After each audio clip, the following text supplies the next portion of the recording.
Had a show on KCLA, lasted about 3 years. And he called it the corn shucking show. And we really did shuck a lot of corn over there. So we're going to kind of open it up here with our old theme there, kind of like we sounded back then.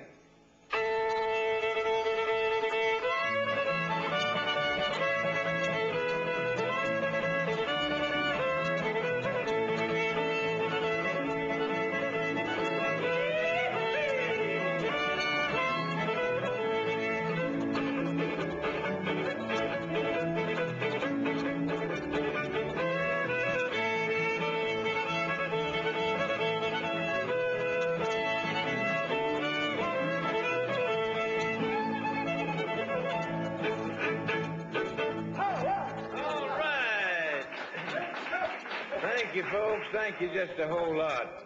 You know, I felt just as natural there, Ruth. I'll tell you for sure it did. Brings back about 35 years of it right there. And speaking of about 35 years ago, Fiddlin' Rufus was one of the first. Him and the late Newt Martin started out on KCLA out there, and I believe this fellow over here, Billy Boy Allen, started out there with him too. So Bill tells us I come by after him one morning in a big long black Chrysler with a cigarette and a holder about that long there, and he always said, "Wouldn't the president wouldn't have pleased you anymore, would you, Bill?"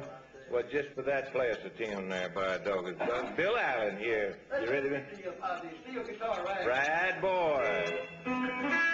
Yeah.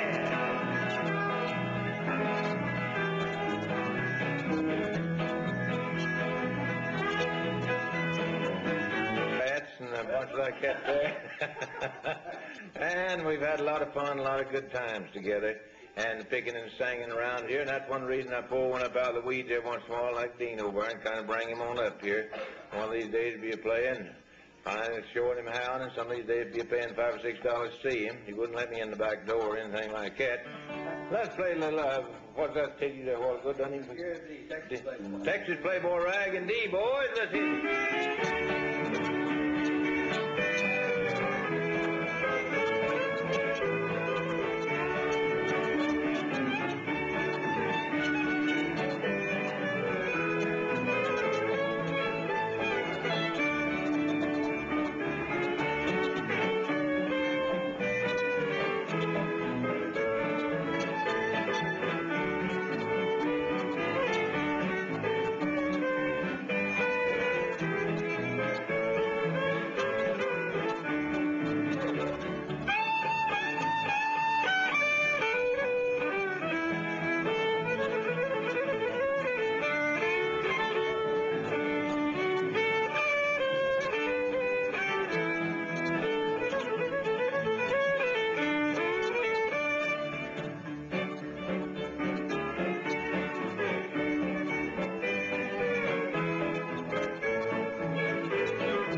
Tell you for sure. That's yes, sirree. It sure is. Thank you. A whole lot there, folks. Fiddlin' Rufus wanted me to sing this one right here. Didn't you, Rufus? That's right. Don't let me down. You can dedicate this one to me. I told Shelby I'd heard him sing this one more since he'd been in Pine Bluff and any other one song, and I just had to hear it one more time. I think it's dry. Frogs in the river. I think most of them in my throat tonight. That's for sure. No, that sounds about right, don't it? Your love is colder than a foggy river, flowing o'er a heart of stone. That sounds a sight super, don't it? And with me on this foggy river, drifting helpless and alone. Can't escape this broken heart.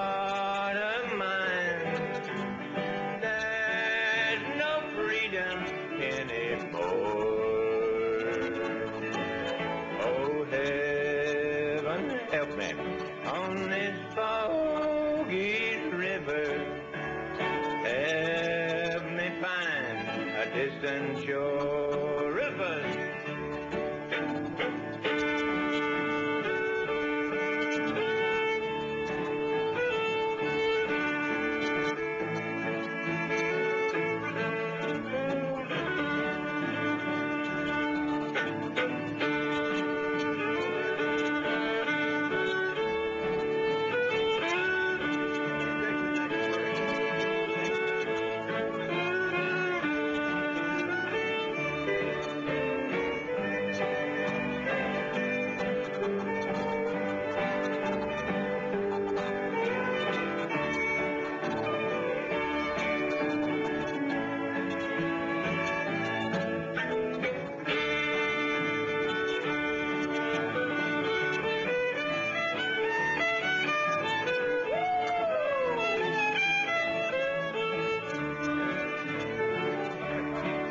There's no tomorrow on this foggy river. Only memories linger on. What's the sorrow till this foggy river? Everything I love is gone.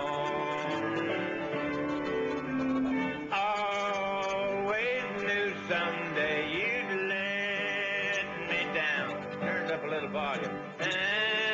Got troubles on my mind. Yes, I'm doomed to sail this foggy river till I leave this world behind. Come in, Dean.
This is a hillbilly roast.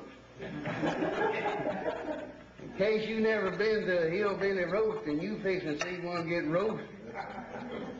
And I'm going to ask these fellas, if they will, to just come up and just say whatever they want to about him or to him or just whatever. If they want to, they can tell him to go jump in the lake or roll over and play dead. You know, just whatever. You know how hillbillies are.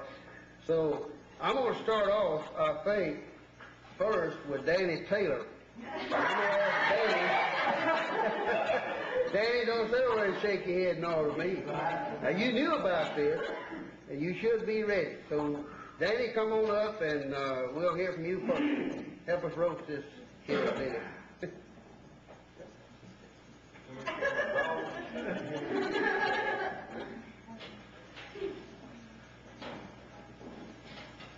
We're all gathered here to pay homage. Where's the body?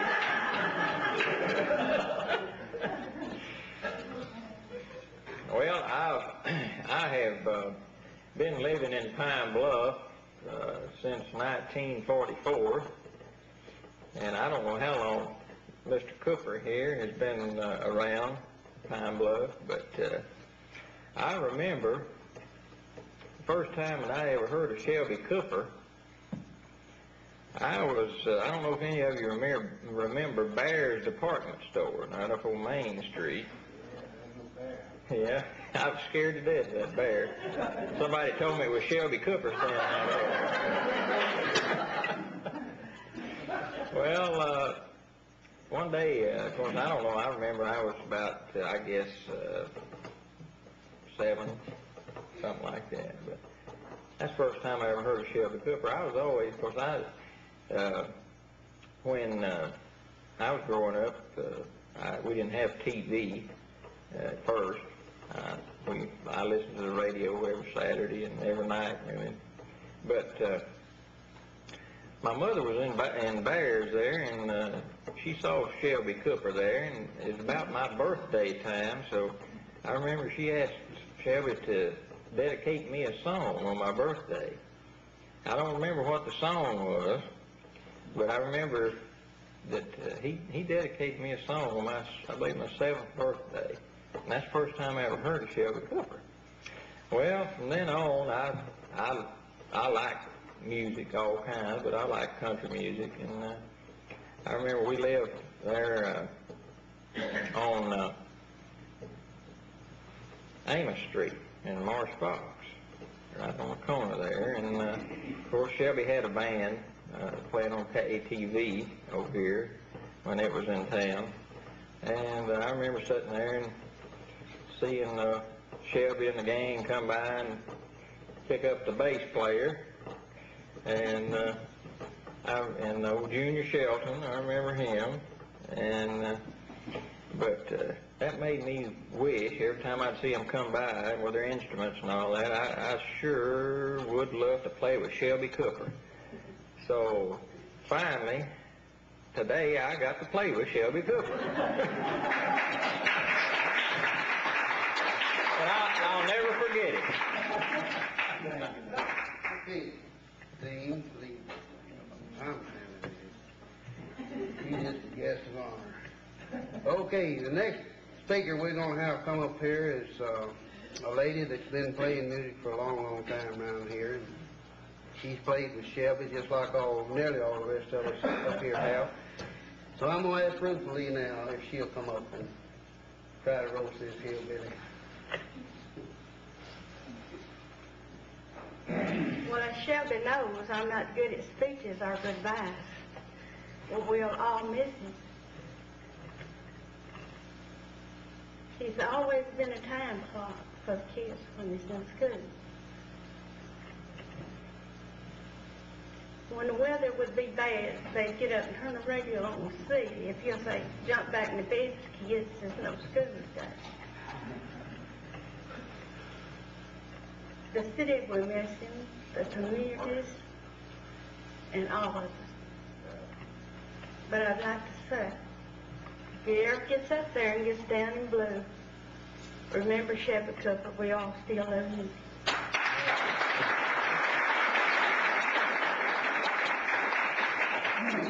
But to tell you the truth about it, if he's going up to Springdale, he's not, you know, the way you folks act, you think he's going overseas or somewhere. He just going up to Springdale. Well, we got some friends that live up in Springdale, and I've already told him that he couldn't get away from me. I'll find him if he's up there.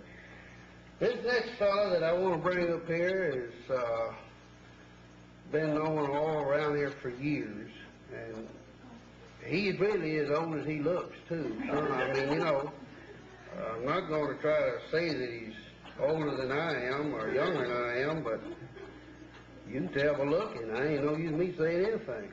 Bill Allen, come on up here.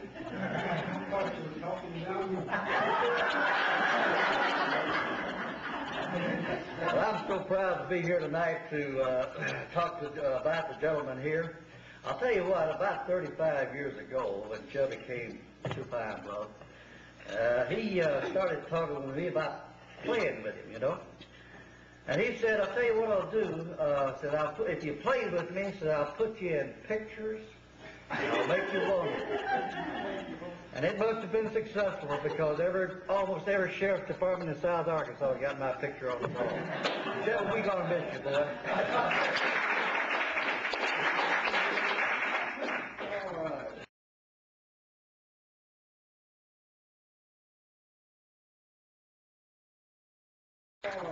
You know, I didn't think you were that well known. This next fellow coming up here is another fellow that everybody in Pine Bluff knows. been playing a fiddle or sawing on one for a long time. Well, a few years. He didn't only play with Shelby for a long time, but he and I ventured out here and left the great city of Pine Bluff and come running back.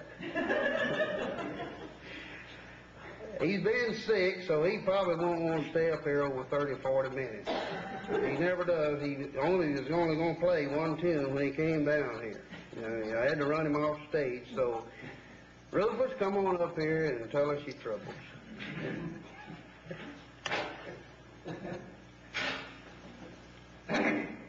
I'd like to repeat something that Shelby said this morning on the radio. He said one of the reasons he wanted to retire, he wanted to see if he could still put his britches on in the daytime. You know, he has to get up early for his show, and I thought it'd be all right to say that, because if he can say it on the radio, I can say it out here to these people I know. No, I guess Shelby has helped more people, young people, to get started. Everything. We had a show for 3 years, Shelby and I did. We called it the Corn Shucking Show, and it was just about that, too. We shucked a lot of corn out there, and for about 3 years, and we had a lot of young folks to come out there for the very first time and be on the radio. And I guess he's helped more people. I never heard where he got credit for it, but he was biggest thing in getting the Browns, J.E. and his sister, getting started out. I used to play that looking back to see till I was sick of it. They would go with Shelby and I to the barnyard frolic over at Little Rock and around, and Shelby, I've heard J.E. talk about the people that helped him and everything, but I've never heard him mention Shelby. And I thought that was a terrible thing, because he was the biggest thing in it. And I'd like to tell you one more little story here. My throat's real dry. I don't have any saliva glands anymore, and my throat is sore. But I'd like to tell you this little thing here. I think the radio station, KCLA, opened up in 1947. And in 1948, or the latter part of 47, Shelby and Sarah came down. And I was with Shelby one day, and we were going east in his car. He was driving. I know Shelby's going to remember this. I'm going to tell you about the scariest man I ever seen in my life. We were going east, and we was driving, I guess, the speed limit, 30 miles an hour. And this kid come out from a side street right at us, right in front. And Shelby hit his brakes all at once, and the car just slid clear around, and we wound up going the same way the bicycle was going. Just rolled right up beside of him like that. And when the car stopped, Shelby jumped out like a man shot out of a gun. I never seen anybody get out fast in my life, and I didn't know what he was going to do. He grabbed that kid and started shaking him. I was afraid he was going to hit him. And he said, "I'm just a damn good man to take you to your daddy and mother and let them beat the hell out of you." and he wasn't no good the rest of the day. He's just like that. And I know why. I think Shelby will remember that, probably as long as he lives. Anyway, I hope the very best for Shelby, whatever he does when he leaves here. And I hope he'll be coming back to see us. And I think I'm going to have to hush. My mouth's getting so dry. So thank you for listening to all this junk I've been saying here.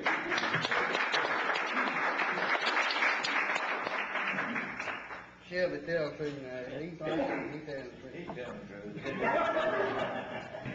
But anyway, Charlie was his first boss on radio when he come to Pine Bluff here. And I want to get Charlie now to come up here, if you will, and say a few words.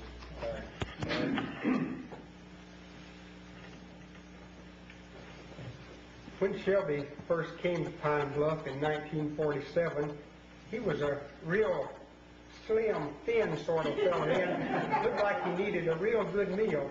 But I can tell you from the looks of him right now, he's been doing what he's been talking about, frogging your side.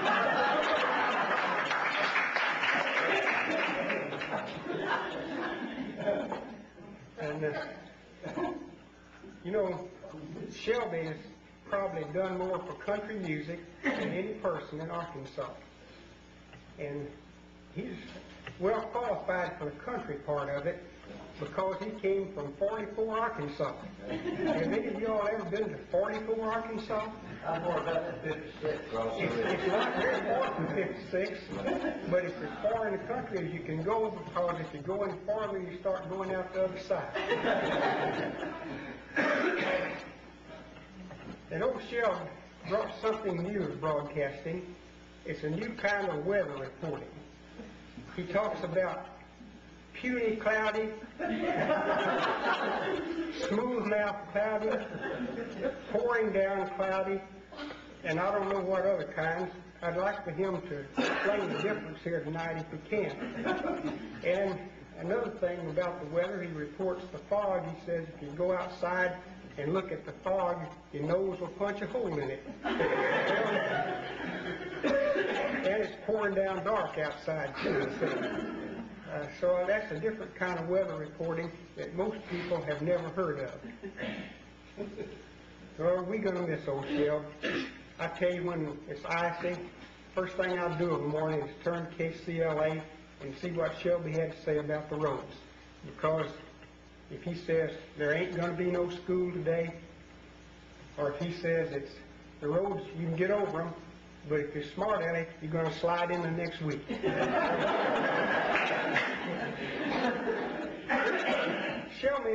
Shelby's not just the run-of-the-mill announcer, but we all can get the message from him, I guarantee you.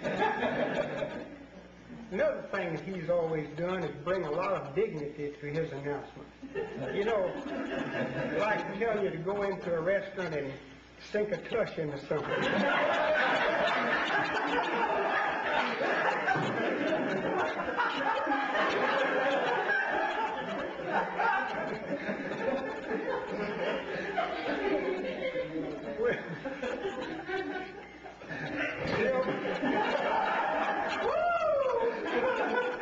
We're going to miss you. I tell you, there'll never be another one in Pine Bluff, Arkansas like you.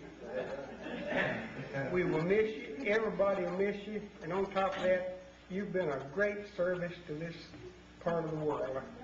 People have come to depend on you for information, if they can depend on it. And we're going to all miss you. As I said on KCLA this morning, you are an institution, and when you leave here, that will be the passing of an era. But KCLA will go on. They'll have good programs, and we hope that everybody will keep listening to them. That's what I said this morning, and I hope that when you get up there to Springdale, you just have a very rich and rewarding life up there, and don't forget to come back and see us.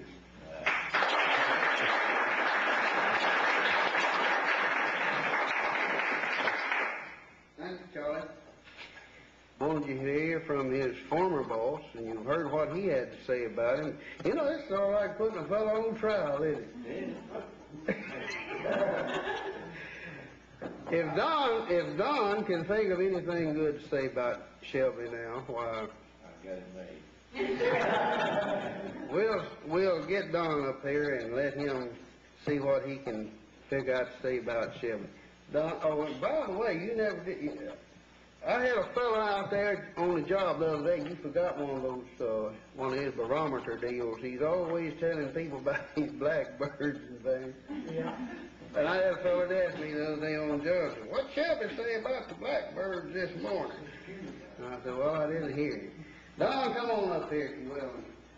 I won't tell you what Shelby said one day about the blackbird. You wouldn't want to hear it. When I first came to Pine Bluff about a year and a half ago, my wife and I came down, and we came on the weekend. Of course, Shelby wasn't on Sunday. We checked out the radio station on Sunday. We got here before Shelby, or after Shelby got off on Saturday, and I hadn't heard him. And whenever I got back, it was the first time I heard Shelby Cooper after I'd taken the job, you know. I come from an area where country music is big out in West Texas, but we had, you know, a very affluent audience out there. They had a lot of millionaires, and we had to play our country music too. And I didn't like it, so that's why I'm out in Arkansas. But anyway, when I came down here, I first heard Shelby, and I said, what in the world am I going to do with him? I'm going to have to get rid of him. That's just, you know, I can't stand that. Well, I found out about a week later what I was going to do with him and keep him. That's personal. And I am the last boss you had. Charles over here was your first. I don't know what you did with the rest of them. How come you run them all off? You couldn't stand up to them. Benny Price, I don't know if y'all know him or not. Benny, of course, is big in the rodeo fair out here, and someone said a moment ago about Shelby and the fair, and who's going to replace him out there at the talent show. And Benny told me I wasn't country enough. Only Shelby's country like that. And before I came to Pine Bluff, I'd never heard anything like some of the music he plays. You know, things like, you stepped on my heart and squashed that sucker flat. I never heard that. You know, where'd that come from? You must have stayed up nights figuring out where that one came from. That spaceman and the truck driver, you know, that thing, I never heard that either. Matter of fact, one of our guys that worked for us up at the radio station, Shelby played Kitty Wells one morning. Oh boy, griped about it to Shelby. He didn't gripe to me, he griped to Shelby. Shelby come in the next day and quit, you know. But needless to say, that guy's no longer with us. Now, one thing I noticed that we did not give Shelby the whole time that I've been here in the last year and a half, that's a vacation. And maybe that's why he's retiring. He wants a vacation. And we didn't give him a vacation, or he never took one as far as I know. And the last thing he said to me this morning was, when he left the station, was, if there's anything I can do, just let me know. I'm going to let you know right now. You have tomorrow off, but I want to see you back Monday morning. All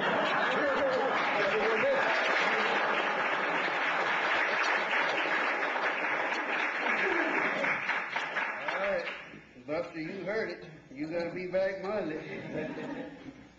Yeah. Better. You know, I've been up there since 5 o'clock this morning.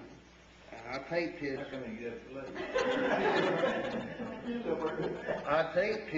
program, but didn't tape all of it. I missed the weather report and the news. But my clocks are a little bit slower than his, I guess. And when I turned my radio on, why, he said, "And that's the news by Doggy and Shelby Cupper reporting." And he played a song. So that's where I started, but I got it all.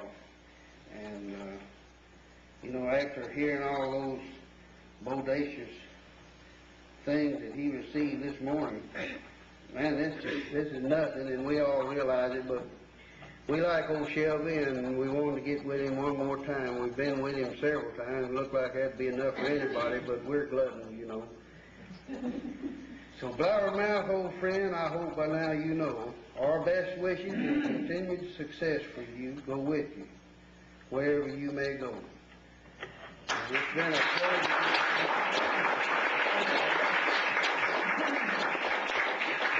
I signed it, but I'm not telling you what I signed. Okay, that's just about wraps this deal up, except for one thing. I think it's time now for our guest of honor to kind of roast us just a little bit.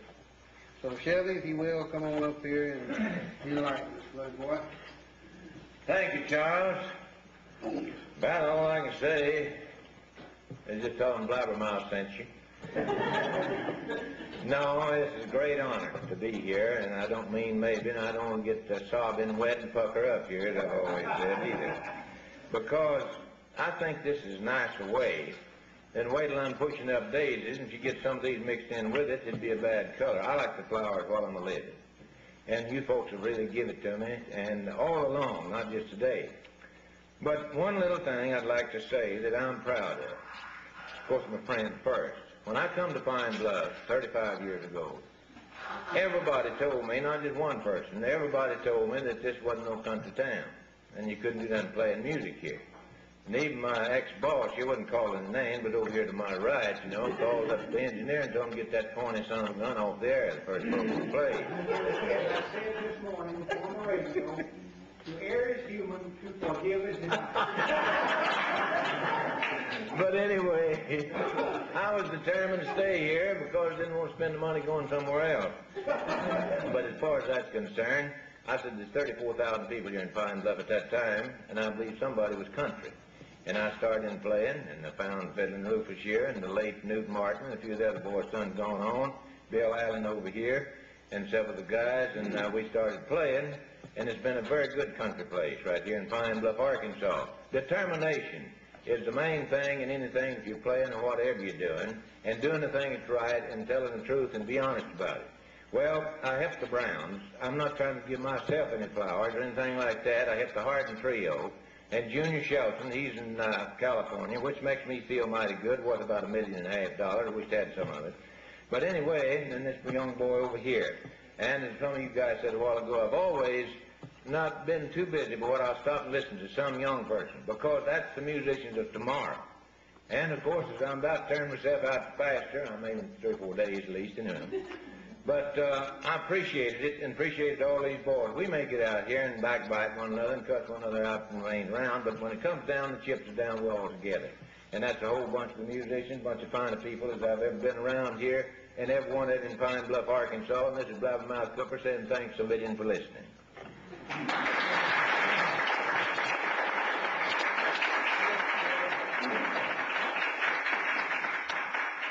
Well, I don't know what to say other than the fact that I've had a great time. How about you? Have you had a good time?